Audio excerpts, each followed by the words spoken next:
Hey everyone, I'm Dan, and welcome to Disney Decoded. That mirror in Maurice's workshop, not a projection. The physical frame telescopes outward. A wall panel drops into the floor, and a doorway that was always there gets revealed. All in about 4 seconds, with 45 people standing 3 feet away from the mechanism. Disney runs that illusion dozens of times every single day, and almost nobody knows how it works. Today, we're breaking down exactly how the magic mirror in Enchanted Tales with Belle actually functions, and why it took Disney 5 years to build a trick this clean. Enchanted Tales with Belle opened in December 2012 as part of what Disney was calling New Fantasyland, the largest expansion Magic Kingdom had seen in decades. The whole area, Belle's Cottage, Gaston's Tavern, Be Our Guest Restaurant, was built on land near where 20,000 Leagues Under the Sea once ran back in 1994. That lagoon sat dormant for years before Imagineers finally got the green light to transform the space into something entirely new. Disney spent 5 years developing Enchanted Tales with Belle, which is remarkable for an attraction with no ride vehicles, no track system, and a total runtime of about 20 minutes. The reason it took so long is because of one specific problem. They wanted to do something that had never been done in a Disney park. They wanted to make a mirror physically transform into a doorway that dozens of guests could then walk through. Every single showtime, multiple times an hour, without a seam, a hitch, or anyone figuring out how it worked. 3 months of cast member rehearsals happened before the attraction ever officially opened. Because unlike a ride, every performance is slightly different. Disney had to build a show that works with volunteer guests who had never rehearsed, and every combination of ages and participation levels multiple times every single day. Here's what guests see. You're standing in Maurice's workshop facing a large ornate mirror on the wall. A cast member leads the group in saying the magic words. The lights dim, the mirror begins to glow and shimmer, thunder rumbles, and then the mirror transforms. And where a solid wall and mirror once stood, there is now a full-size arched doorway leading into Beast Castle. You walk through it. Now here's what's actually happening. The mirror frame itself is built in telescoping segments.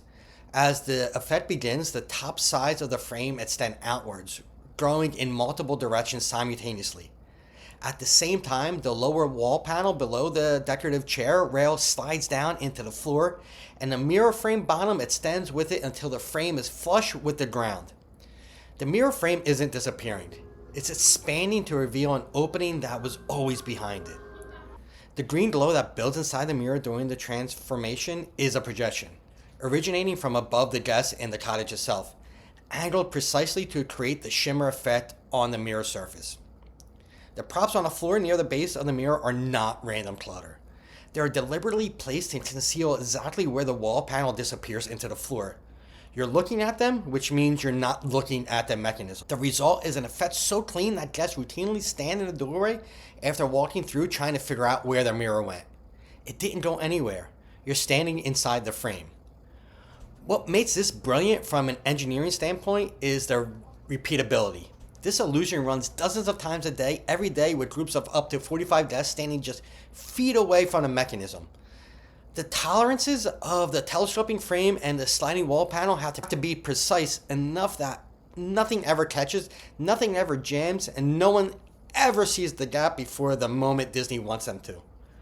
That's not magic. That's 5 years of very careful carpentry. Once you step through the magic mirror and into the Beast Castle, the details doesn't just stop.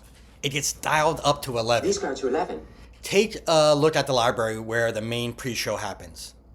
There are 12,000 individual book spines lining these walls, and every single one of them was custom designed. But if you look closely at the shelves, you'll notice something strange. 2 specific sets of books are labeled with just the letters HA and AM. Those aren't random initials. They are a quiet, hidden tribute to Howard Ashman and Alan Menken, the legendary songwriting duo behind the original Beauty and the Beast soundtrack.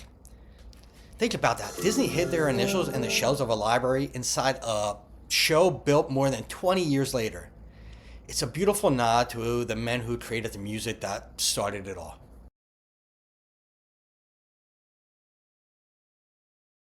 Before Enchanted Tales with Belle, there was Storytime with Belle, an outdoor show in Magic Kingdom's fairy tale garden where Belle retold the story of Beauty and the Beast to guests seated outside. No mirror, no castle, no animatronics. It ran from 1999 until September 2010, when it closed to make way for New Fantasyland. Enchanted Tales with Belle is the evolution of that same idea. Disney spent 2 decades figuring out how to do it properly. The result was a theatrical illusion that took 5 years to engineer and requires 3 months of cast member training before anyone sees it. They didn't rush it. They built it right. Enchanted Tales with Belle is easy to dismiss. No height requirement, no thrill. It looks like a character greeting. But it's actually a precisely engineered theatrical illusion that took 5 years to develop, run flawlessly dozens of times a day, and hides a tribute to a songwriting team in 12,000 hand-placed book spines in a room most guests never look up in. Next time you're in that workshop, don't just watch the mirror glow. Watch the lower wall, the columns on either side, and the floor near the base of the frame. You'll see exactly where the engineering's hiding, right where Disney puts the props. Disney spent 5 years building an illusion that most guests assume is just a light effect. What's another attraction where you think the magic is more engineering than people realize? Drop it in the comments and be sure you're subscribed with notifications on, and you'll see me in the next video.